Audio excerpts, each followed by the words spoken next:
Hello and welcome to Full Disclosure, a podcast project which, frankly, you should know by now, was conceived exclusively to let me spend more time than I'd ever get on the radio with interesting people. And this week's guest is, well, interesting as you may already know, and if you don't, you'll soon discover for a number of reasons. I speak of Jason Watkins. Probably better known in, well, depends on what household you're talking about, Jason. For some people, you'll be, oh, that guy. Yeah. But in our household, you are very much, I don't know. You're going to say Mr. Shakespeare, aren't you? Yeah. Yeah, there you go. How did you know? Well, I'm telepathic. That's something we can establish today. No, it just goes round and round in a ring every. But it shouldn't, because yeah. I thought you were extraordinary in the lost honour of Christopher Jefferies, which we will talk about. I mean, truly extraordinary. And it was a career changing moment for you. And of course, I had to take notes, which I never do, just to get the character names correct. But Simon Harwood in W1A, Gavin Strong in Trollied. There's a million things you've done that I loved. But yes, Gordon Shakespeare was the one that made my children excited. Well, I'm a sort of cult in those. A cult in the nursery. I mean, no, it just each generation within a family, or sort of they all watch it, and they sort of bribe their younger children to watch it at Christmas, and it just goes round and round. It's extraordinary. I can't believe you did that. I thought you were going to be surprised, but obviously every interview you've ever done has probably began in much the same way. People just come up to me on the street all the time, kids, particularly around Christmas. And one of the in-betweeners has made £1 million, hasn't he, on Cameo? That's right, yeah. And it's crossed my mind to send a few birthday messages. Definitely. But it's great, Can I say that particularly the first film? I mean, my daughter's in the second. Yes. They crept in as a tiny part, I have to say. But so I'm incredibly fond of, and proud of them, actually. Yeah, and they were improvised, so we made them up on the spot. It was just fun, Yeah. And latterly, Harold Wilson, of course, in The Crown, which everybody loved, including his family. Yeah, they did. Yeah, they did. They contacted me and said that they appreciated what I'd done and that I was pretty close to the mark, which is. That's the kind of comments that you pray for, really, isn't it? And because I liked him as well, and all my research and the kind of dry research I'd done, reading stuff about him and then actually meeting real people that he'd worked with, that it was satisfying. And then we were going to meet each other, and then COVID happened. Then I got offered. I don't know what would have happened. But they asked me to go to his college at Oxford, asked me to be their guest of honour in their 400-year anniversary of the birth of the college. And I just thought, my goodness. I was going to turn up and say, I'm actually not Harold Wilson. I'm not as interesting as him. I've got one or two theatrical anecdotes, but I don't think I can rival him. But that would have been, and then COVID put the kibosh on that. And then, just the last thing that I took a... Don't tell Netflix that. I might have taken a handkerchief or something. I took something which is in a box somewhere of him when, a prop. But there was an auction of some of his stuff, and I thought, I wonder if I could get something. Yeah. And I thought, I wonder if there's an auction or if we can get something. And there was an auction. It just happened. Oh, no. So there were wonderful artefacts of his. And Mr. Chance, could have got a pipe. I could have got a pipe, and my wife would have loved that, wouldn't she? All those useless things there. It's fair to say that you weren't born into a theatrical dynasty.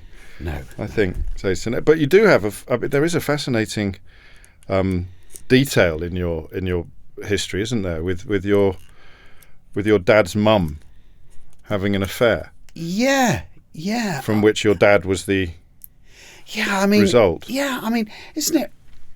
I know a bit about your history, James, and it's a funny place to be, isn't it? Another generation on. Yes. So you're trying to work out, and things that have happened maybe are to do with that there's a slight, another layer. My grandmother was a librarian. My grandfather was a librarian in Eltham in South London, and they had an affair. I think she was about 19, and he was married. And of course, 1930, that was sort of frowned upon. So she went on holiday to Cleethorpes because, of all places, because her doctor in London had trained with the doctor in Cleethorpes. So she went up on the train and on her own in 1930, on a train across the flats of Lincolnshire to the coast, meeting people she'd never met before, gave birth to my dad. And I'd always thought that she'd gone back and that somehow there was some kind of brushed under the carpet and how damaged she must have been, and obviously hard on my father at that age without consciously knowing it. But I found out recently that she stayed for 6 months and became friends with who I then got to know as my aunt, Auntie Muriel, who was the daughter of the family that took him in. So, who lived and worked above the doctor's surgery. So there's a kind of... So, and that was nice to know, just to know that he was sort of nurtured and loved and that my grandmother had time with him. And then I think I might have met her once when I can't remember, when I was about, 2 or something, not even that, perhaps. And it's not the sort of story that would necessarily have come out at all, is it? It's the sort of story that some families would have kept under lock and key, I think. Yeah. In that era. I suppose my dad really didn't talk much about it. He was and I suppose this is a pattern, isn't it? They feel that they must protect their birth mother and protect so that... And still a bit of stigma as well, I guess, as well. I suppose there is stigma. But he did well, There's a book out today, actually, that I think would quite enjoy, by Brian Klaas, who's a political professor at UCL, called Fluke, which looks at how these mad little things that happen actually end up changing everything. It's like a sort of expansion on the butterfly flapping its wings in the Amazon. But it starts, because it's very different from your story, but I interviewed him yesterday and you've just reminded me of it. His great-grandfather came home from work one day to find that his wife had killed their children and herself. Right. And Brian is descended from the second marriage. So if it hadn't been for that horrible, mad tragedy, he wouldn't exist. There's these sort of strange planets aligning in the strangest of circumstances. Things just happen in that way, don't they? Yes. I sometimes I think I often think if this dysfunction's the wrong word, but fluke is a kind of word, that if there's something that goes on within a family that is probably quite traumatic to a member of them, or potentially, that somehow they work on their heartbeat's different, they have a different brain works differently, and I think that can either not be useful to you. You can suffer from it, or it can send you stratospheric and you can do incredible things. And I think it's about need and appetite and wanting to make your mark, and maybe it's in that area. And I think my dad might have, perhaps that is part of your makeup. I don't know about that. But your dad was a high flyer, wasn't he? Very bright as well. He was bright. Went to Cambridge. He got himself to Cambridge, doing natural sciences, and I think a lot of that was probably to do with the 4 doctors that sort of took him under their wing and spoke to him, and not having a sort of father figure. I mean, his father figure was how old was he? Probably 60. My great grandfather, sort of my adoptive great grandfather, he was very Victorian, and my dad, as a dad, was he was pretty Victorian as well. But he got into Cambridge, And you end up, when you're born, he's working... What's a metallurgist? He's a metals expert. Why did you have one of them working in a brewery? In a brewery? Was it not in Wolverhampton? What was he doing in Wolverhampton? He was working in a company called Marston's, which is a steel place. That's where I got confused. So it's proper black country territory. I'm thinking of Marston's bitter. Oh, right. This is the quality of my research, Jason, just to get you across it early. I think it just says more about you, doesn't it? Yeah, absolutely, it does. Straight for the brewery. But so you moved around a lot as a child, didn't you? It's Wolverhampton, and then you ended up in Hounslow. You ended up in Isleworth. Yeah, that's a nice way of putting it. Ended up, I mean, some part. I currently live in Hounslow, so I'm allowed to say. Oh, do you? Yeah. Okay, we can talk about that later on. My father was from Cleethorpes, Lincolnshire. My mother was from Manchester, and they met in Manchester, got married in Manchester. My older brother was born in Oldham, and then my dad got this job in Marston's in Wolverhampton, and in just working with steel and stuff, in the production of steel. No longer there, of course, and I was born there in a little village outside of Wolverhampton called Albrighton. Did you ever have an accent? Oh, did you? Like that, yeah. So when I came to London, you get the piss taken out of me all the time. And I did. Well, you see, this is why I like doing accents. Yes, of course. Because my parents are from the north. I was born in the Midlands and brought up in London. So there's not a problem in terms of accents. And that's, just I've always had that facility because it's sort of been in my bones, you know. And it emerged at school as well, I think, where because you're clearly a very intelligent chap, but it wasn't picked up on by your teachers because of dyslexia, which was and you know, I have this.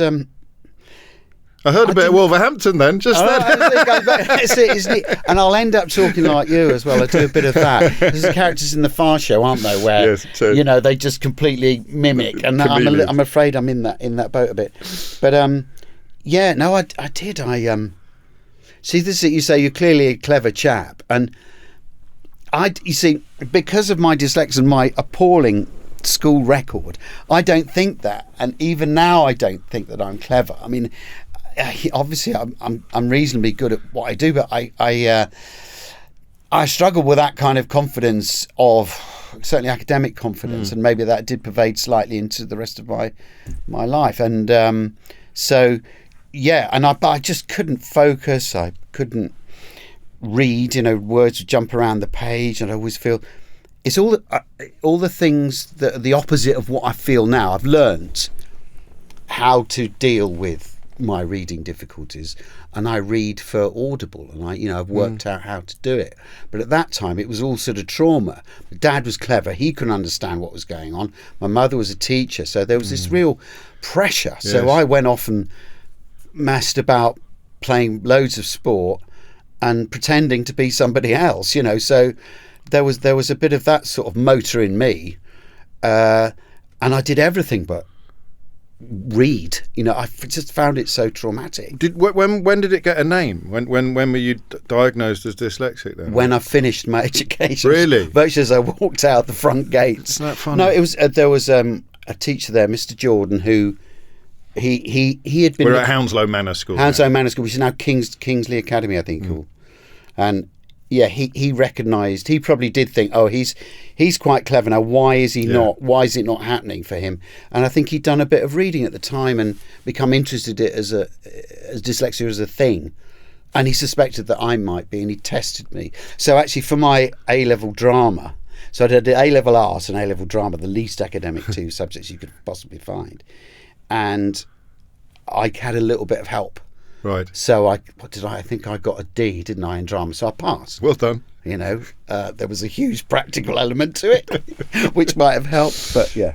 The reason I asked actually was because we were talking on yesterday's show about the big uptick in diagnoses of things like ADHD, and the traditionally lazy tabloid response is to say, oh, we just called it naughty in my day. And I wasn't old enough to remember whether dyslexia had been similarly treated 10, 15 years previously, and clearly it was. There would be a sense that somehow you were a troublesome child or a lazy child, or you had whereas actually it's a bit like telling a kid with a broken leg to go and run 100 metres. Yeah, because it's a mental illness, you know, or it's a condition, you know, and you know we have a sad history of not really looking at mental illness, you know, from Frank Bruno and Milli Vanilli. I remember that happening once, and I was interviewed by a radio station, and I just sort of and I just took, and then the next afternoon I was listening to it on the motorway, and they were talking and laughing about that particular singer who'd taken his own life because and his, you know, the so-called sort of duplicity of not singing on the records. Anyway,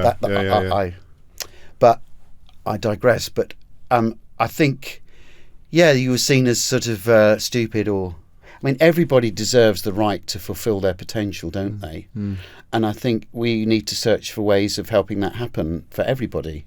So that's all part of that stew, isn't it? Of things, you know, if a kid's disruptive, okay, you know, then you've got to try and find a way of stopping them from disrupting other people's learnings, but you've got to try and have an idea of what's happening with them. And I don't think I was disruptive. I wasn't necessarily naughty, but I just was like lazy, you'd say. Sure, or disengaged. But you stayed for A-levels, so clearly a couple of teachers, I think, took you under their wing. When did the bug emerge? When did we call it the look at me gene on the podcast. I don't know if that's fair to you, but when did the fact that you were good at pretending to be other people, when did you first get a kick out of it? It's funny because I often think that I was quite shy, and then I look at photographs which I found recently of me just gurning away in some garden, making everybody laugh.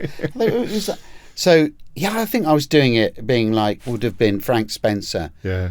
Norman Wisdom. I mean, we're really going back now, and a few footballers maybe, and so just full on proper impressions, decent just impressions. like decent.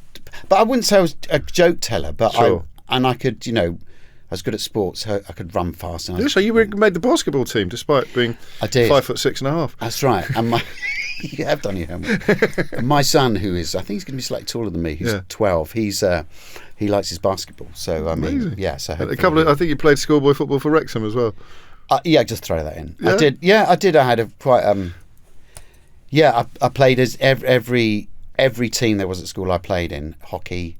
There's a large Asian community there, and so I think I was the only sort of white player, but that was great. And basketball, we had a particular teacher, Mr. Cochran. He was rather good at basketball.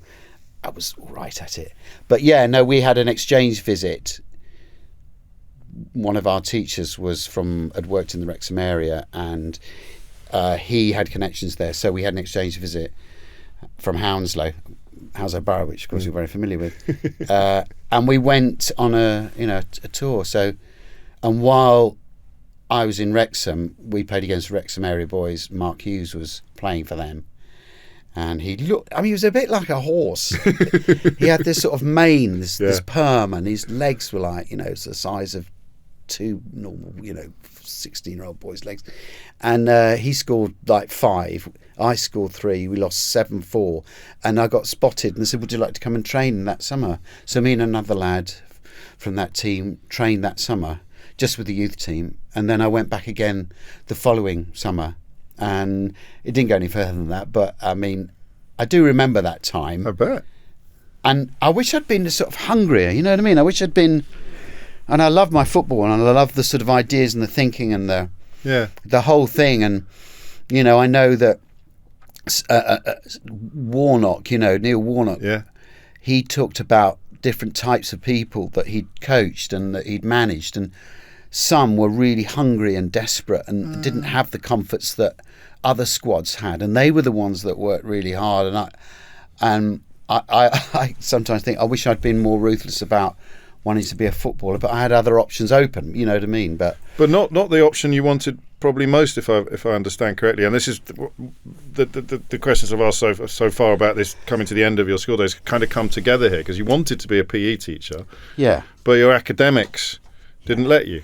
Yeah, I mean, it was just miles away because I didn't get maths or English. So there's no sense yet that acting could be an actual career option, or is there? Is it? No, there was most people go for the acting and then have a safety net. You wanted to be a PE teacher with the acting as a safety net, which is the opposite of what I tell everyone else now. You've got to be completely single-minded. Well, of course you do. Like you've just said about football. Actually, you need to have that hunger to. Yeah, exactly. Pursue acting. Because you need to have the hunger because the knockbacks are so hard, particularly when you're young. Yeah. It doesn't. I mean, it's still pretty hard when you get older. Sometimes you want to get. Yes, you'd like a job and it doesn't go your way. You've got to get your head around that. But it was that there weren't many options left. I wanted to be a stage designer. That was the other thing I was interested in, going to art school, and I could have done that.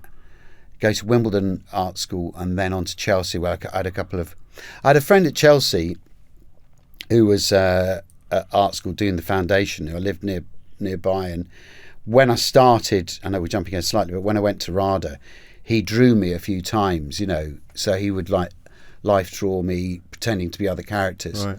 And that kind of things like that, when you're that age, they have a sort of meaning and beyond what you imagine at the time, and so improvising in character, all those sorts of things that I love doing, sort of almost started at that time. But yeah, I kind of my options were quite slim really, and I'd enjoyed impersonating, and I think A-level drama I had enjoyed. Chekhov and writing, began to understand what that was, and the danger of it is with like plays like Comedians, which is like a really extraordinary play about sort of stand-up comedians. It's like a class for stand-up comedians, and all, people from all different backgrounds meeting in this adult college and trying to be better at being stand-up comedians. But it goes on from that particular play. But I loved Alan Bennett. Play for Today was happening at that time, so you would you'd almost get plays on the telly, and they were shot quite in a sort of theatrical way. There wasn't the sort of filmic sensibility. It'd be like you were pointing camera on a stage. Yes. So some of the plays that were coming out at that time, the sort of political plays of, David Hare and Howard Barker and people like that, were finding themselves, or the feeling of those, if not them themselves, are finding themselves onto the television. So I was watching those. So apart from the sort of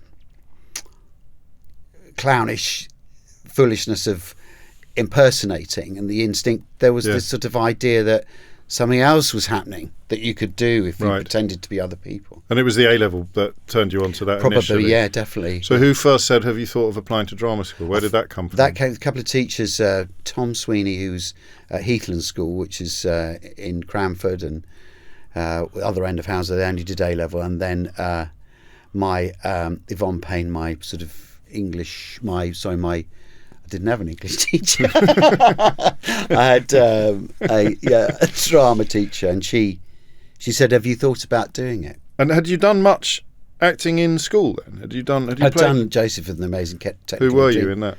I was a minion. Well, not even a brother? No, not a brother or a lover. Flipping heck. So where did they get? There's a bit of a gap here, isn't there? No, I was Oliver in the... Oh, all right. But that'd be a bit younger then. I was 12 then, yeah. That doesn't count. What did they see in 18-year-old Jason Watkins that made them think, well, you should be going to RADA, old boy? Well, I think because of the work that I was doing in the A-level? Yeah, right. So I did, I was pretending to be Malcolm Allison and things like that. It was Crystal Palace manager at the time. Yeah. And I said, I think they thought, well, what can we do with him? Where's he going to go? But but seriously, what is he going to do? Right. Academically, if he can't, Jay Blades, he's just, I met him, not so long ago, and he had help. Yeah. Yeah. He's still, I think he's quite severely dyslexic, and it's incredible what he's done. But he had sort of help. There was nothing for me at that time, and so they must look around and thought, well, what's he going to do? So that was the idea. And were Mum and Dad reconciled by now to the fact that you wouldn't be following him to Cambridge? Yeah, I think my dad was probably really frustrated, and as I said, he's quite Victorian. I lost him a couple of years ago, so he's been really in my mind a lot recently, and so he must have enjoyed your success. Yeah, he did, and I know he did, because when I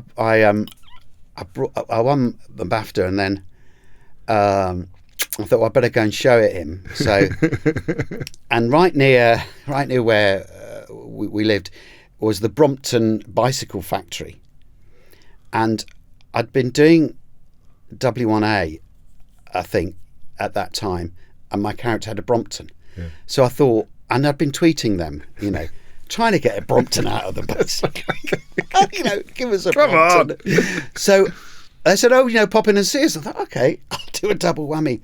I'll take the BAFTA and show them the BAFTA and look around the factory at these bikes. It's shameful. Pathetic.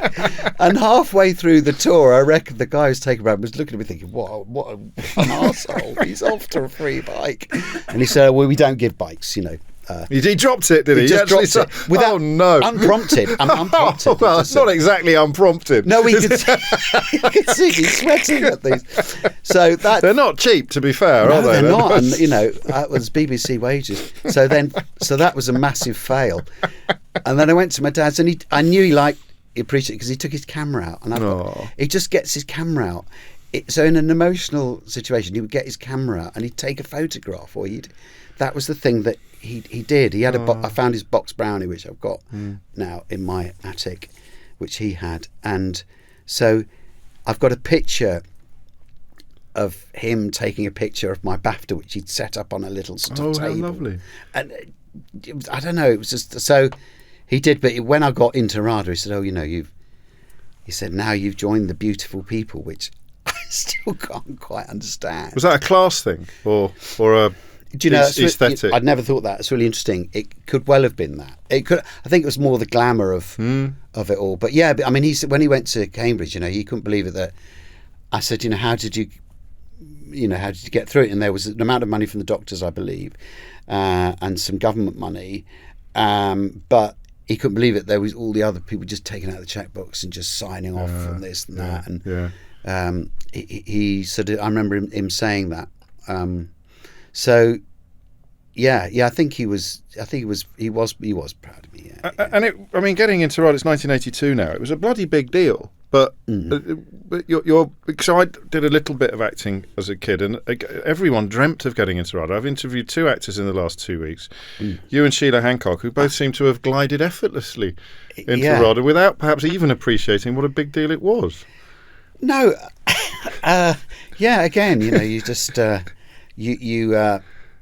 a good way to be, isn't it? Not God, to be that's impressed, true. Yeah, absolutely, with one's own journey. I mean, I have memories going to at that time going to drama school, auditioning for drama school, and I'd gone to Bristol one weekend to the Old Vic, and I got offered a place at the Bristol Old Vic. I remember going on the bus on the coach down to Bristol to get there, and there was another girl who was quite posh she was going as well, and we had this sort of conversation of what do you think about what's most important to you? And I was saying, she was saying family, and I was sort of saying, politics or people, or, that's what I care about. And she cared more about her family. And I know it seems a really simple thing, but for me at the time, that was not that I didn't care about my family, but I had a complicated family life, divorce, bit of dysfunction and stuff. So, and at the same time, she said that she rested her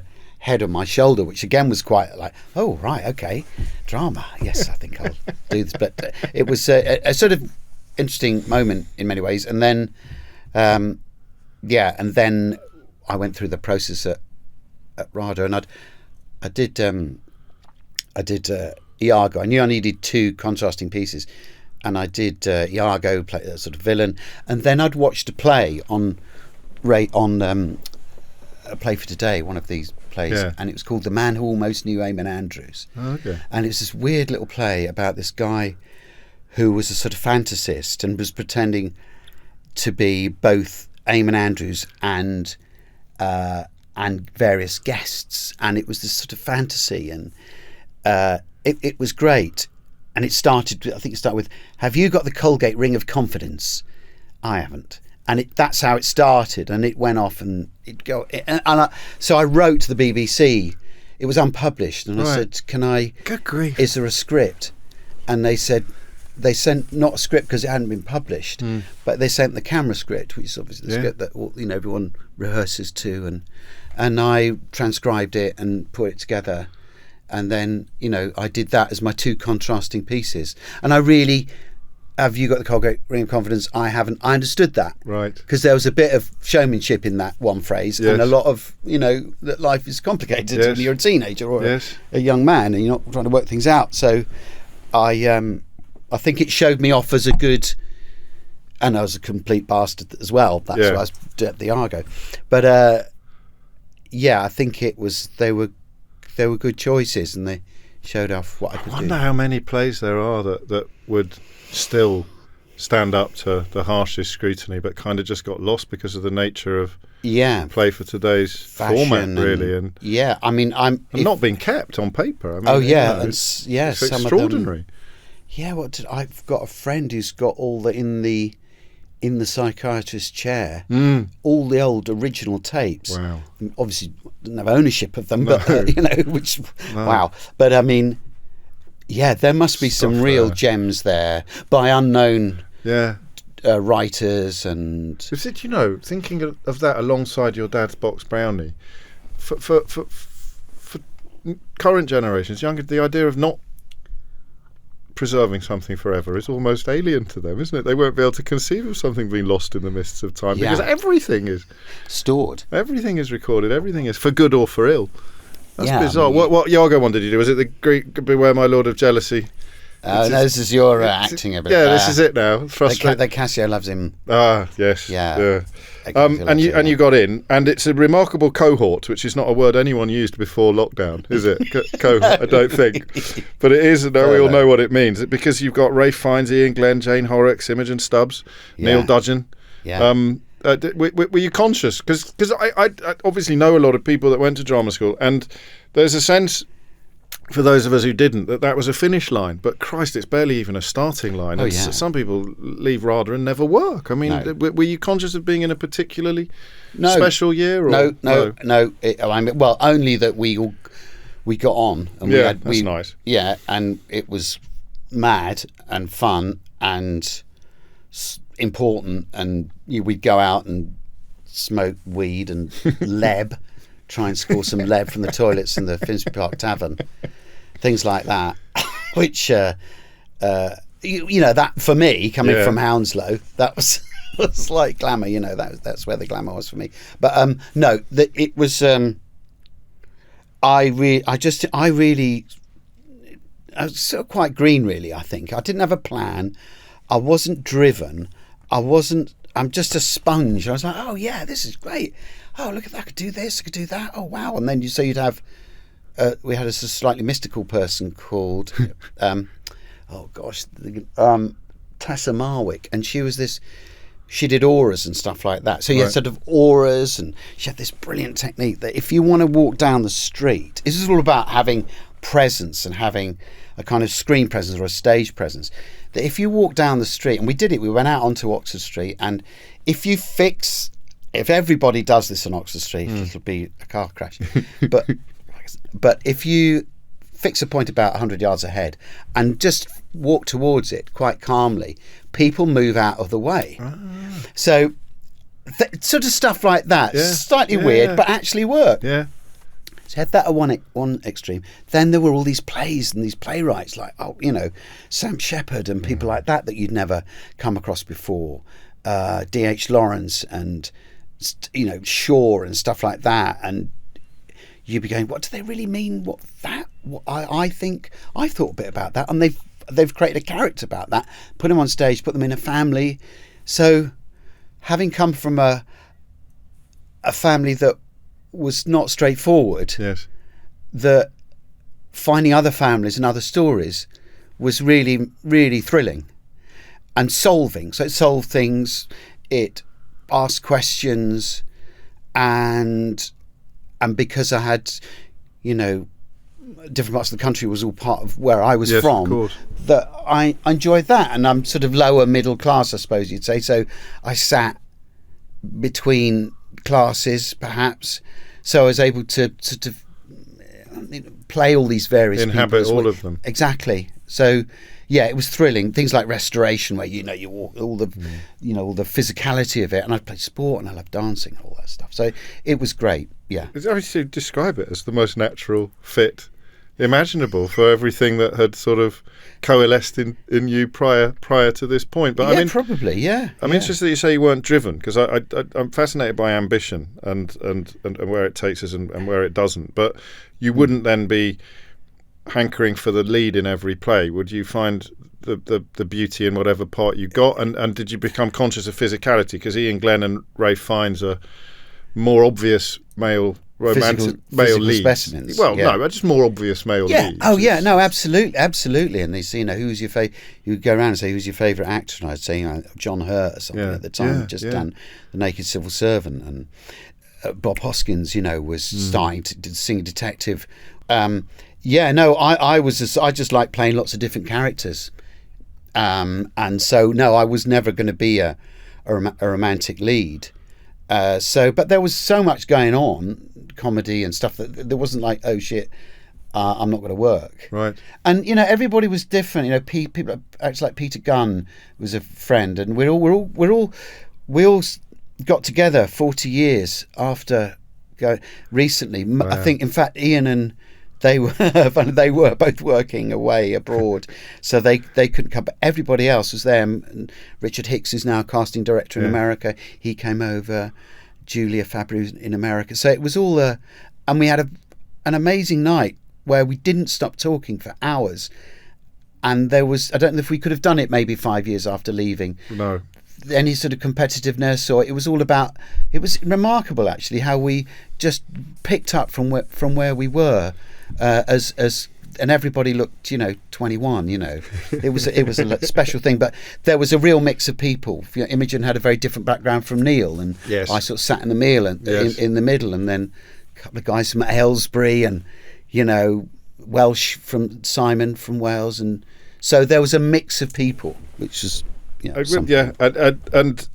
And you went to work straight away. You got an agent presumably before you left, and then went to work for the National Theatre for 2 years. Have I skipped a bit? Yeah, I mean, it was never. I mean, it wasn't easy for me. Yeah, no, there's that is the potted history bit. Well, you didn't have a plan. I know you've mentioned that a few times. I had no plan. Yeah. My plan was I just wanted to play in lots of different things, different characters in different sorts of genres, which actually, weirdly, I have done. Yes. So, that did kind of work out. But when I left, no, I didn't know what I was going to be doing. And my first job was a play reading in Richmond. And then I did a play above a pub at the Sir Richard Steele Inn about the man, he who gets slapped. I got one of the worst reviews I've ever had because I could walk on my hands, which right. I don't know if you know that. But I didn't know that, no. I know that you studied mime in Bridge North. Oh, yeah, with Benison, yeah. Yes, I didn't know that you could walk on your hands. No, so I could walk on my hands. I got close to the world record for sprinting on my hands. Shut up. Yeah, when I was sort of about 13. Yeah, it's all rather. When you look back, it's sort of like, and it is true. That is true. It's not just me being a show-off actor because you've asked me to talk about myself. No, I didn't know that was going to come up. Yeah. So yeah, go on. So therefore, when this play came up about the theatre, about the circus, then I did that, and I played Bezzano, the bareback tango. I played Bezzano, the sort of bareback rider, and Tanya Wade, who was my partner, who was known as the bareback tango queen. That was her title. The reviewer said her title, the bareback tango queen, would have more easily befitted Jason Watkins' performance as Bezzano. That's just cruel. It's cruel. Yeah. But you did, as you say, achieve your ambition, your modest ambition of getting a multiplicity and a variety of roles. And yeah, that sort of that happened in the theatre. So yes, I did little tours of one night stands, 6-month tours of one night stands. And you were happy, you were fulfilled. Yeah, I loved it. Yeah. And then TV. I think EastEnders was your first TV job. TV, yeah, that's right. Yeah, I did. Yeah, I did. Yeah, I played lots of different characters in the theatre. And then television happened, and I got cast playing, like a London estate agent. Yeah. So you could have been from Hounslow. You could have been from, it's like cast to type. But you hadn't been, I sense, sitting at home gnashing your teeth watching the television, saying, "Why am I not on television? Why am I?" You don't seem to. No. I was out there, working, and I loved the theatre, and that was. I didn't just want to work in television. And now we sort of come to a period of your career, well, the period of your career where you were in loads and loads and loads of stuff. When I looked at the list on Wikipedia, what was interesting was that you really did veer in the size of part, didn't you? So you'd have quite small parts in some stuff. So, I mean, were you selective, or were you? I mean, even if it's a small part, you'd see the pleasure in playing. Yeah. It. Well, I suppose there was a mixture, but I mean, I wasn't a leading actor, really. I mean, I hadn't. My first leading part was The Servant to Two Masters at the RSC. Yes. That was my first leading part in the stage. And did you feel that when you got it? Did you think, this is a different gear now for me? This is a different level? No, because I just enjoyed. I thought the part working with the Tim Supple, the director, and it was very physical, his approach. We learnt Commedia dell'arte, which. It's an extreme version of comedy, but it's the blueprint of all comedy, and to play that part for 2 years all over the world and in the West End, incredibly physical. One Man, Two Governors is a version of, and we played a sort of, I suppose, more conventional. But I mean, it was absolute joy that. I loved doing that part. I sense that, and I mean, the career is absolute joy in a way, isn't it? Because you do a bit of Poirot, a bit of Hotel Babylon, do a bit more stage work, pop up in a Bond film. Yeah, and this is like almost pick and mix territory. Yeah. A couple of sherbet lemons. Yeah, a couple of the ones you really don't like the taste of. No, fair enough. But it doesn't matter. It doesn't matter because there's another jar over there coming up. Yeah, but but it was a real struggle. I had family. Yes. And, I didn't know where the next money was coming from. My father helped a bit, and right. A little bit, but it was pretty tricky. And a bit of telly that comes along. Thank goodness you can pay bills and stuff. So, and it was a mixture. Maybe it's a bit like me. I don't know. It's Sure. like a mixture of lots of things, and a bit distracted, and let's do that. And I think if I could afford, I was interested in if I couldn't get bigger parts because I didn't have the profile, or I wasn't, considered, or I wasn't, 6'2" and dark and a romantic lead conventionally, then I'd be looking at other parts, and so whatever was interesting, hopefully there'd be an interesting thing I could do, or I'd try and play a smaller part in a very interesting project. So I'd learn something from, who the director was, Trevor Nunn, or, yes, in Timon of Athens, for example.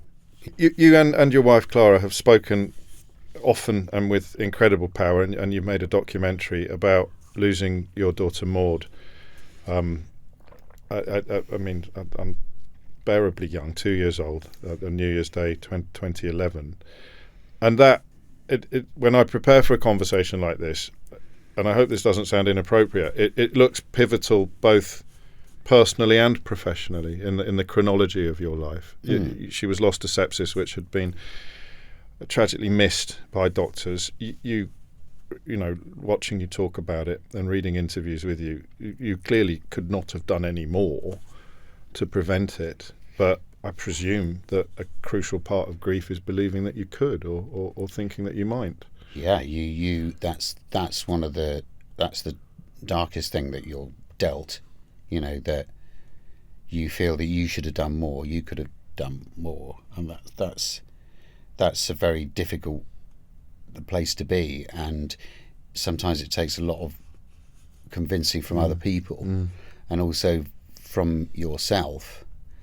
But that's you've gone straight to the nub of it there, because that's the thing that kept me awake at night. It doesn't now, and that's almost the first thing, though, because of that I say to other families and the people that we regularly see and try and help, that the feelings that you had something to do with it is that you could have been. You think, I should have been a better parent. Why didn't I ask the doctors that it was sepsis? Why did I let Maud be discharged? She shouldn't have screamed and said she should. I mean, that may not have helped even then, because the sepsis would already taken hold. So, it was. Every time we talk about it, I'd slow down. I stop waffling because I want to find the right words, and it's not just for me, but for everybody else. And I don't want to tie it in a ribbon and make it convenient. It was a real. Our life was so different before to after, and life has been divided into before Maud's death and after Maud's death. And there are, despite the horrors of the first few weeks and months and the despair and sheer bleakness of it, and wanting time to go backwards, and everything appearing different that was, you thought you knew what it was. Everything's perceived differently and almost in brighter colours. Despite all that, there has been clarity of thought in other areas. There's been, you separate the wheat from the chaff a bit. You haven't got the emotional energy to deal with some things, and you focus perhaps on what is important, which maybe you couldn't have known before. Helping people is just one of the Where did that things. come from? When did that kick in? Because this need, I think, rather than simply a desire to help other people going through similar. You're a patron of child bereavement. You an ambassador for the UK Sepsis Trust. Also the smaller bereavement charities, Slow, Surviving the Loss of Your World, which is almost unbearably well put, isn't it? Yeah, it is, yeah. Where did that come? How quickly did that kick in? Well, that probably came from a lot to do with Slow, actually, initially, because it was simply a support group of parents who'd lost children, all sitting around like we are, in couples, and you can imagine going round, each of them talking about their child. Everyone would bring a photograph of their child, and we brought one of Maud, and we spoke about her. In the first, I reckon it would have been 6 weeks or something. But we started, perhaps went along. So we're ashen, desperate, and just hugely sad and destroyed by it. Almost fate has tricked you. You feel abused. You really do feel like you're a victim of life. Life has just kicked you, and then you think about your daughter and her journey through her own. That's unimaginable. But you can hear other people talk about theirs. So as you're talking, it's good to talk about just getting it out of your mouth. Listening to people who've what's happened to them, that has an element of comfort to it, and just context, a bit like you're not alone. And then when you hear other people talking about their story, then you're thinking, okay, I felt that. I feel just like that. So think, well, I'm not alone. Yeah. So if you're doing that every week, it doesn't take a sort of expert psychologist. Well, not everybody does it though, and certainly not with the effect and the commitment that you have. Well, thank you. I mean, I got obsessed, and we both did, but I got obsessed with compassion, because we were receiving compassion from people. Soup being left on your doorstep, people doing things for you, and just finding a way to talk about it. Our lovely friend Julie Hesbenhouse, she came down, to see us, and she made us laugh, within. She's such a wonderful person, and stuff like that. For me, it all just sort of went in, both of us. Clara started, and it just comes from that idea of telling your story and listening to it. So that process, I thought, well, the more I can do that, so us sharing our story on a wider scope. I have a platform. It coincided with me working more and getting more profile work. Was that a coincidence? No, it wasn't. It wasn't a coincidence. And the other thing that's going on, I'm not avoiding a question, because it's answering it really, is that I just had this sort of drive, was I running away? Was I, it's still going on really, you know, the work itself becomes more important. I still have fun. I mean, I have a lot of fun at work, and but I work really hard, particularly on the day, we have fun, but when the camera turns, because I feel real passionate about. I've always felt passionate about work, evidently, but it's fueled with. When I started, I kind of thought, well, I hope this doesn't sound, I'm not esoteric or weird, but the Greek tragedies, they're all about feelings and emotions, and I thought, well, what's different from how can you do a Greek play now? Well, it has to be about your life, the way you see the world. That's what you bring.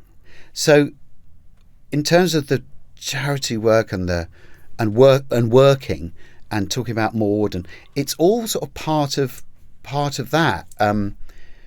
It's part of. I don't want to say just giving back. No. It's a real instinct of making, but it's also making sense of what's happened. There is no answer, so you're probably striving for an answer as to what happened, why it happened, and why it still happens to other people. Sometimes it's really clear when a hospital's not been on it. Sure. But there are other more, So yeah, everything matters more, is what you're saying, in a sense. Yeah, I think so. Yeah. I mean, Yeah, definitely. I mean, Of course it does. People met me and, they'd say, well, he seems slightly... I might be sort of talking about something very trivial or Yes. The Real Housewives of Cheshire or something. But I, which we occasionally watch as an escape. Things do become more important. Yeah, maybe they become a bit of a burden sometimes, that I worry too much about things. But as I've got older, I think I probably was waiting for a bit of wisdom to arrive. Right. And maybe a little bit of it has, I kind of feel more balanced and able to sort of do stuff, I suppose. And what stuff you have done. I mean, it's an extraordinary body of work, isn't it? Which I think in the later years, and as you mentioned, it's not a coincidence that since you lost Maud, that the parts have got bigger and fewer. Yeah.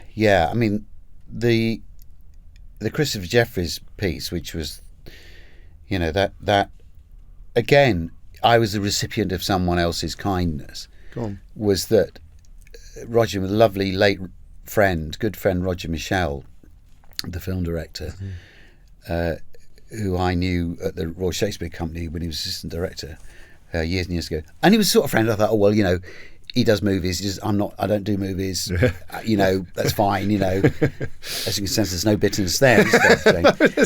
But I had to go. But I had to box that. I had to go. Okay, they don't. I wish I did more films. And anyway,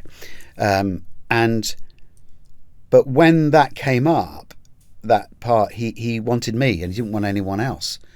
And there were other people in the frame, much more eminent than me, and older and established, and he refused to do it unless I did it. So, and I only found that out afterwards. Gosh. So would have been a burden to know that before, wouldn't it? Yeah, I don't know what I would have done then. God, it would have been half the. Well, he's bright enough not to let that. Yes, of course. But all the planets did feel as though they aligned on that job. The night that Christopher Jefferies was held in custody was the night that we lost Maud. So, when we were looking at the newspapers, when the newspapers have.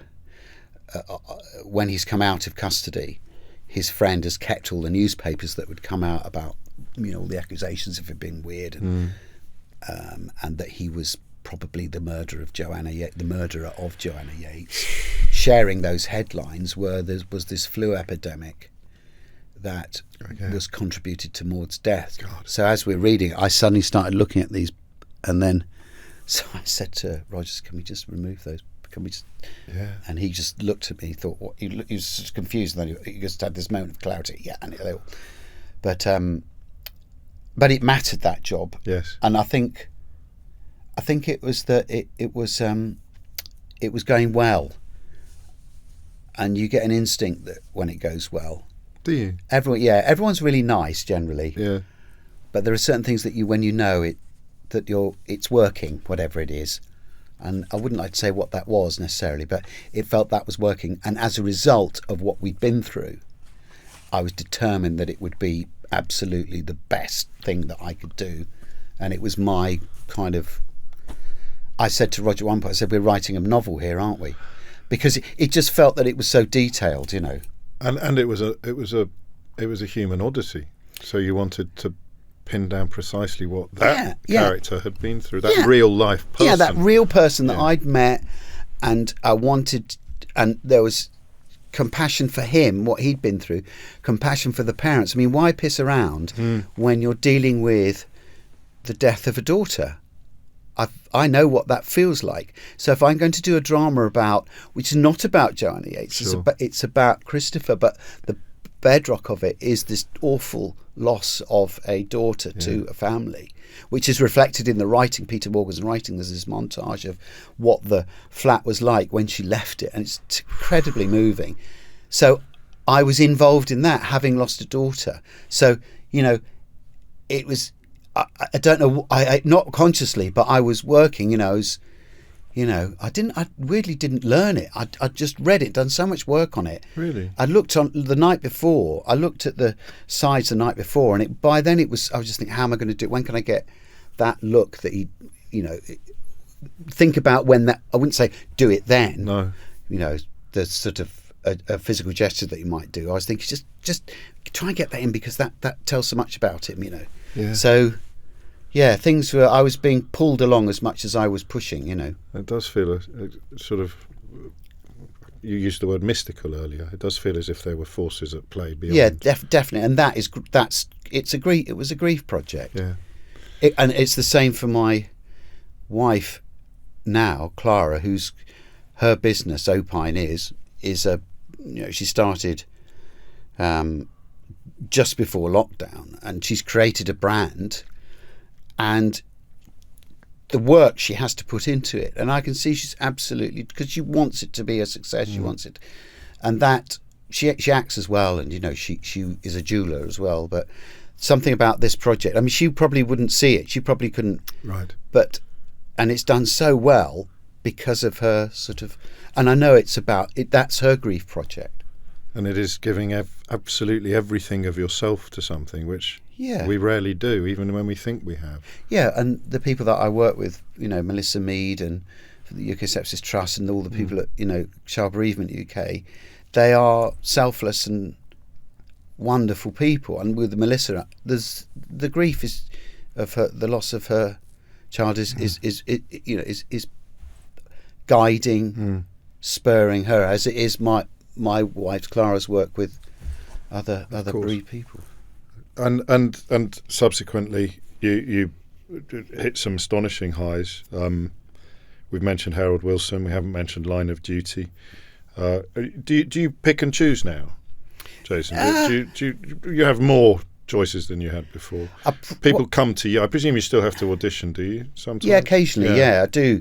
You know, if it's something that, I do occasionally have to audition. If it's basically, go on. If it's an American project, yeah, fair enough. Yeah, okay. It's like they'll go, okay, who's that? Yeah. Oh, he's obviously quite good. Who is he? You know. So I have to do that occasionally, and occasionally I get those. Sometimes I don't. But I think people did know, Archie, didn't you? I know that wasn't an American production, but it felt like one, didn't it? Yeah, but that was a small part because I wanted to play an American. Yeah. I liked the subject matter. I thought it was such a great. I know Jason Isaacs, and I love the director. So that was, you know, I thought, okay, let's do this. And he went, well, why did you do it? Why did you take a small part when you played? Well, I wanted to play. There were reasons why, yes, you know. Of course. And so that was. I wanted to play an American as well and be convincing as an American. So, I pick and choose. I mean, I don't know what I'm doing next. Do you not? No. It's this time of year where the one thing I have done is making sure that I keep tabs on all the things that come my way. Yeah. Okay. So I now have a PA, Tash, who's brilliant, and she helps me with a lot of things. Some things that are boring that help me just work and think about, which is a real gift. I'm very lucky to have that. And then also we just keep an eye on all the projects and scripts that come through. And you say, what happened to that? Well, let's see what we can. Let's try and.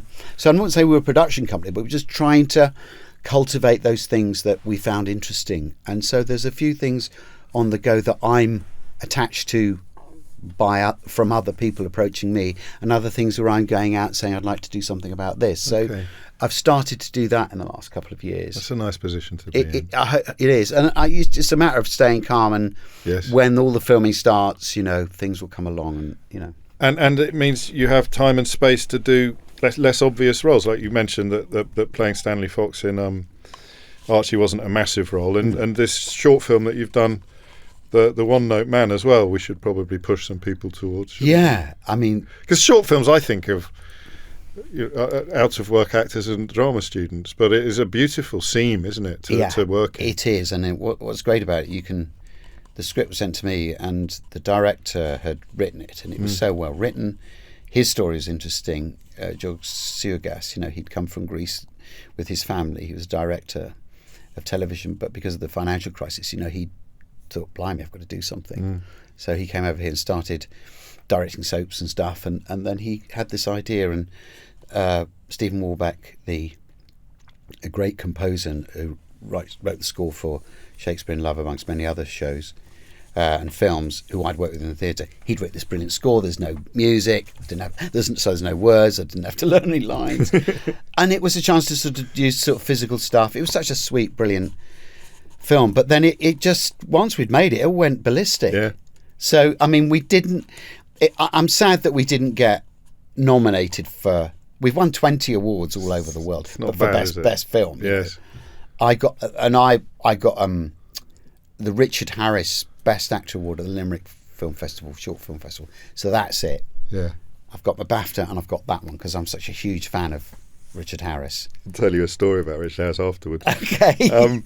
So it was a wonderful thing to do. And that brings us, as you've said, pretty much bang up to the present day. So for a man who'd never been ambitious, but who then, through tragedy, became a man who cared more than he had before about mattering, about things that matter, are there any mountains you still want to climb? Any specific, easily describable feats, jobs, roles? Yeah, I mean, I want to... I've got a couple of things that are worth making. One's called the Nancy Boys, which is Neil Gaiman thing that's coming out. That which I think is great. It's a huge project. I'm just filling in the gaps a bit here. Forgive me. And then not that because they're new. And a thing called Coma, which is about a little guy who gets into trouble with the mob in a way. Tells a little lie and then gets deeper and deeper and deeper. It's fabulous. Which I just filmed in Budapest. That's going to come out very soon, and I've got high hopes for that. But in terms of, again, I want to make a story about my family. I've got a documentary coming out as well about. I do a commentary of Inside the Tower of London, and we made a documentary about. I can't say too much about it, Sure. but I have this incredible connection with the Tower of London, which I didn't know about. Okay, gosh. After doing 6 series of that. So that's about that. And then as a result of that, I found out all sorts of other things about my family. So I've got amazing stuff on both sides of the family, going back from my father, which obviously I didn't know too much about, but now do. And then from my mother's side, I've got this incredible painter, working class painter in the Victorian times, which he had this extraordinary life. So I want to do things like that. Right. And in terms of acting, Yeah. I just want to carry on playing really interesting characters. And if they're leading characters, great. But yeah, I don't have this burning ambition to play Hamlet, although I think that's probably past now, isn't it? There comes a point in every actor's life when they must say to themselves, I shall never play the Dane. Did you? And you must have had that feeling. No, don't be ridiculous. I was happy with Horatio. So there's a sense as we end that you've barely started. A little bit, yeah. I do always feel that it's easy to look back now. I'm 60 now, so you sort of look back, and here we are talking about the past and stuff. But I always feel I haven't done enough. I mean, there's so much to do in terms of sepsis awareness, and things are happening. Yes, of course. Very slow and frustrating, and it's inexhaustive what you can do to help other people who've lost children. So that will continue, and I think when I start working less, I'll be doing much more of that. Jason Watkins, thank you. Nice to talk to you. Thanks so much, James.